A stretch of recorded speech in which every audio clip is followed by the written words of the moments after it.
Mum and Dad on their wedding day. During a recent search for photographs of his father, He was a real character. He was full of life. Norm Gamble came across a handwritten note he'd never seen before.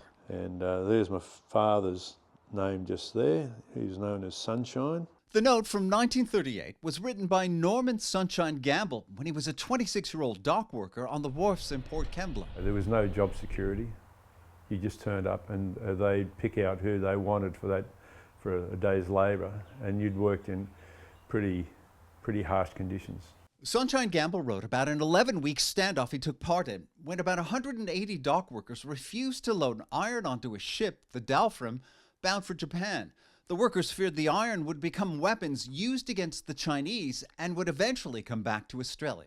He spoke of the hardships there and how they supported one another, and how a lot of the families from other different unions, he was always a union man, how a lot of the different workers from the mining industry and all these other different industries would support them through this period.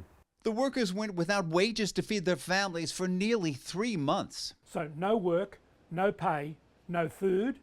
So if it hadn't have been for the goodness of some businesses in Port Kembla and from the Chinese market gardeners in Sydney bringing food down to workers here, people would have done it extremely tough. The men who refused to load the ship also endured physical violence. But as my father said, being bashed and made, trying to get these men to work, and they were death threats, but they took a stand.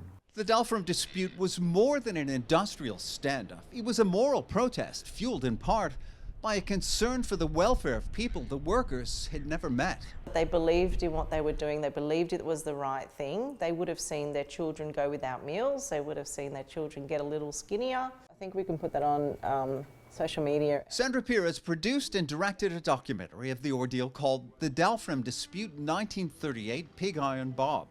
The film relies on interviews and factual recreations to tell the workers' story. This story is a story that most Australians should know and should be proud of. It was a story that was very selfless. It was a story that was essentially about what was happening on the other side of the world, but that the men felt strongly about.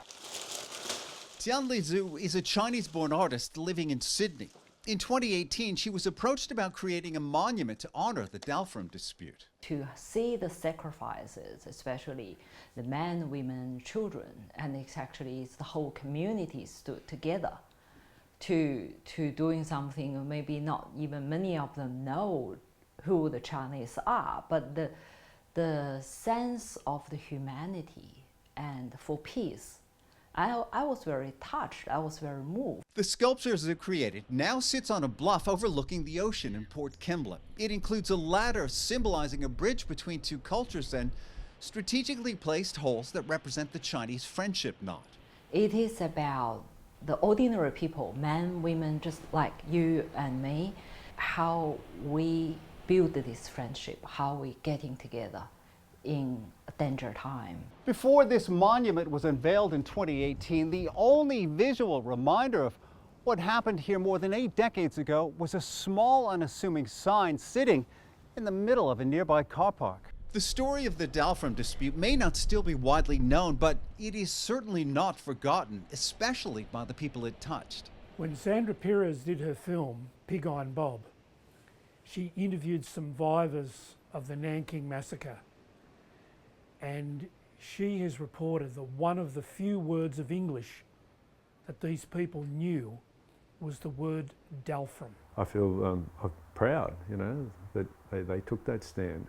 Him and the other guys that he worked with. When you consider they could have taken the easy way out and backed down and loaded the ships and have work and getting paid for that, but they didn't. They stood their ground. Because, Norm Gamble says, his father and the rest of the men working on the docks here in 1938 believed that doing the right thing, regardless of the personal cost, was much more important than doing nothing at all.